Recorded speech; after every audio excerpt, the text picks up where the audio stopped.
सुगुन 46 हैं तुम माय, दोष 18 को नाय।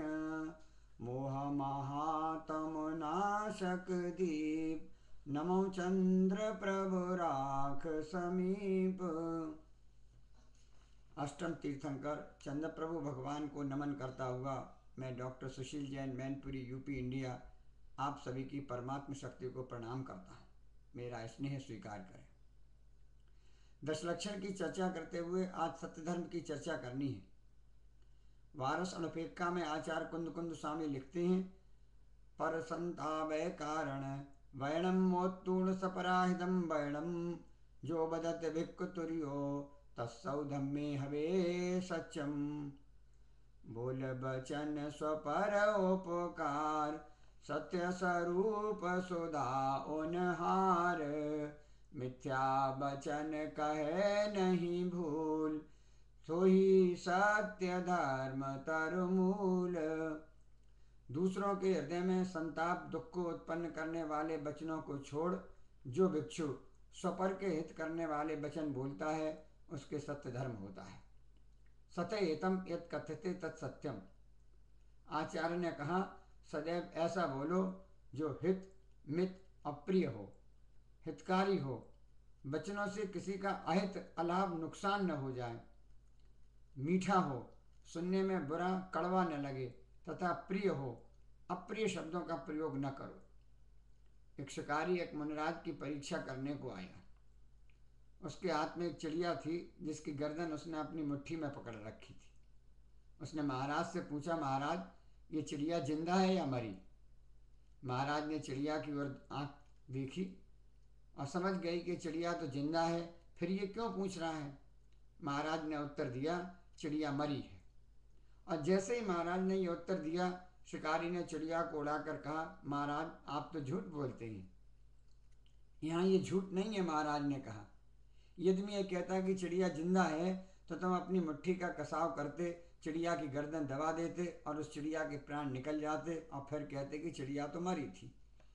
मेरे सत्य बोलने के कारण एक जीव की हिंसा हो जाती, तो जो वचन हिंसा, मारकाट, क्षोभ, वेदना, दुख के कारण बने वे अहितकारी वचन हैं तथा उन्हें नहीं बोलना चाहिए। मित, मीठा बोलो। अंधे को अंधा कहना सही तो है, पर वह मीठा नहीं है, अतः असत्य है। अंधे के स्थान पर हम उसे सूरदास कह के भी संबोधित कर सकते हैं। काका कृष्णा पिका कृष्णा का भेद पिक काकयो, बसंत समय प्राप्ते काका काका पिका पिका। कौआ भी काला है और कोयल भी काला है, पर दोनों में क्या भेद है? दोनों में एक समान दिखते हैं। नीतिकार लिखता है, जब बसंत का समय आता है तो कौआ कौआ है, कोयल कोयल है।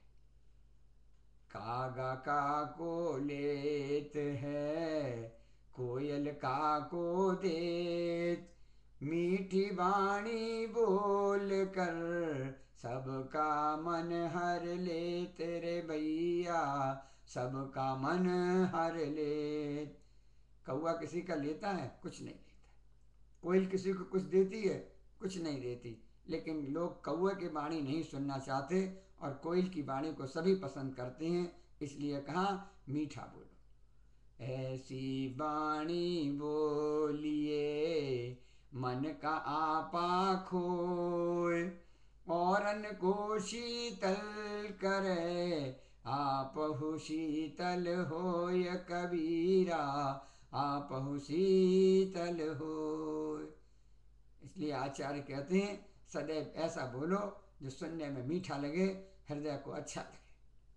कुदरत को ना पसंद है शक्ति जवान में, कुदरत को ना पसंद है शक्ति जवान में, इसीलिए हड्डी नहीं होती जवान में। शायद प्रकृति नेचर भी नहीं चाहती कि आदमी कड़वा कड़ा बोले, इसलिए जीभ के अंदर कोई हड्डी नहीं होती।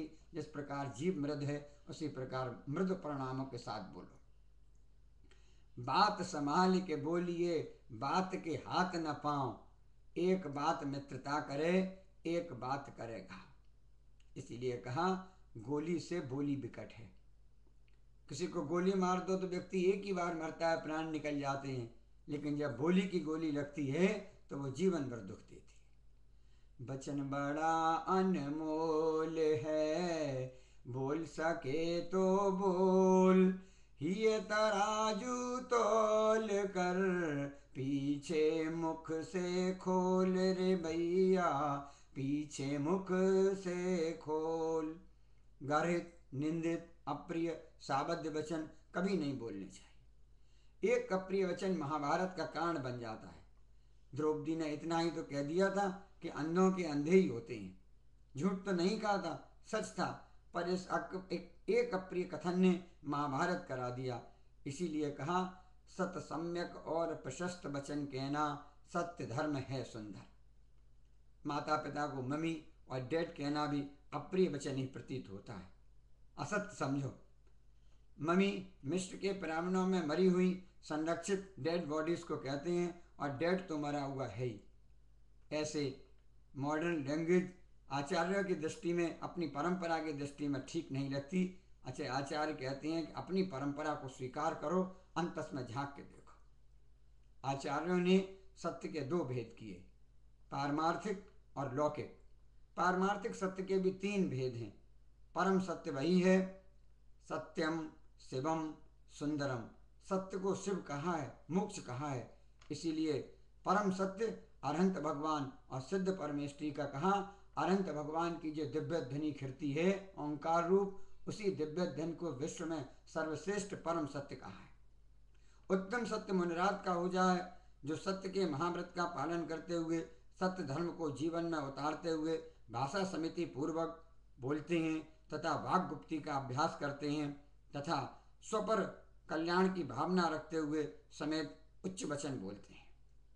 तथा तीसरा सत्य सम्यक दृष्टि अणुव्रति का सामान्य सत्य होता है। आचार्यों ने लौकिक सत्य के भी 10 भेद बताए हैं। नाम सत्य, रूप सत्य, स्थापना सत्य, व्यवहार सत्य, कार्य कारण सत्य, भव कारण सत्य, आज्ञा सत्य, संभावना सत्य, उपमा सत्य, अभिज्ञान सत्य। इन सत्यों की विशेष वर्णन शास्त्रों से देखने चाहिए। सत आच्छादन, असत उद्भावन, विपरीत कथन, गर्हित वचन, ऐसे 4 प्रकार का झूठ आचार्यों ने वर्णित किया है। इन चारों को त्याग करने से मुक्ति की प्राप्ति होती है। सत्यवादी माता के समान विश्वसनीय होता है, मित्र के समान प्रिय होता है, गुरु के समान पूज्य होता है। मुनिराज श्रावक की प्रतिष्ठा सांच गुण लख लीजिए। नात सत्यात परो धर्मा, ना नृतात पात को परम। सत्य से बड़ा कोई धर्म नहीं है तथा झूठ से बड़ा कोई पाप नहीं है। इसीलिए कबीर ने लिखा, साच बराबर तप नहीं, झूठ बराबर पाप। जाके हृदय साच है, ताके हृदय आप प्रभु जी, ताके हृदय आप। भगवान उसी के हृदय में बसते हैं जो व्यक्ति जीवन में सत्य बोलता है। इसीलिए सत्यवादी हरिश्चंद्र को लोग आज तक याद करते हैं। कभी विचार किया, अनंत काल अपने निगोद में रहे, वहां से निकल कर आए तो एक इंद्रिय पर्याय में संख्यात वर्षों का जीवन बीता। स्थावर के रूप में पृथ्वी हुए, जल हुए, अग्नि हुए, वायु हुए, वनस्पति हुए। जहाँ एक इंद्रिय होने के कारण रसना इंद्रिय की प्राप्ति ही नहीं हुई, अतः बोलने का अवसर नहीं मिला। 2 इंद्रिय, 3 इंद्रिय, 4 इंद्रिय, पंचांग में पंचेंद्रिय असंगी पर्याय में आए। रसना तो इंद्रिय तो मिल गई, पर भाषात्मक शब्द बोलने की योग्यता नहीं मिली। अब आचार्य कहते हैं, यहाँ संगी पंचेंद्रिय मनुष्य पर्याय के रूप में कुछ समय के लिए जन्म लिया है, तो अपनी जिह्वा से ऐसा मत बोलो, झूठ मत बोलो, अहितकारी मत बोलो, किसी के प्राण लेने वाला मत बोलो। हमेशा बोलो तो अच्छा मिलो। अगर यहाँ बुरा बोलोगे तो मरने के बाद ऐसी योनि मिलेगी जहाँ पर फिर रसना इंद्री प्राप्त नहीं होगी और बोलने की स्थिति नहीं बनेगी। अतः सदैव सत्य बोलो। 4 कसाओं के अभाव के बाद सत्य रखता है। व्यक्ति क्रोध होने पर झूठ बोलता है, साम्य भाव में नहीं बोलता। पत्नी से जरा लड़ाई हो गई तो सारे अवगुण याद आने लगते हैं। अहंकार में व्यक्ति अपनी प्रतिष्ठा के लिए झूठ बोलता है, और मायाचारी तो बिना झूठ बोले हो ही नहीं सकती, और लोभ में तो व्यक्ति को झूठ बोलना ही पड़ता है। अतः व्यक्ति किसी न किसी कसाय के कारण झूठ बोलता है। अतः पहले कसायों को दूर करने का उपदेश दिया है। कसाय कम होगी तो व्यक्ति को झूठ बोलने की आवश्यकता नहीं रहेगी। कुछ लोगों की कुछ बातों में बस इतना